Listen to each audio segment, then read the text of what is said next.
बिस्मिल्लाहिर्रहमानिर्रहीम। अस्सलाम। आज हम बनाएंगे मज़ेदार आलू चिकन शोरबे का सालन। इसके लिए मैंने पैन में हाफ कप ऑयल और खड़े मसाले शामिल कर दिए थे।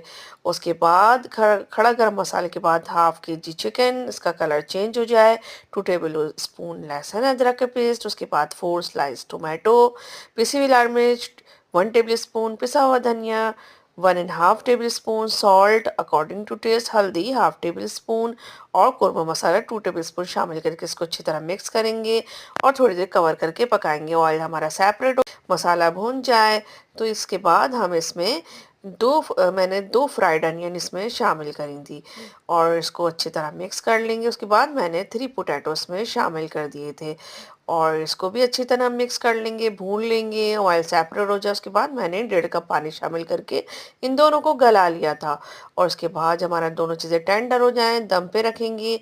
उसके बाद हरी मिर्च शामिल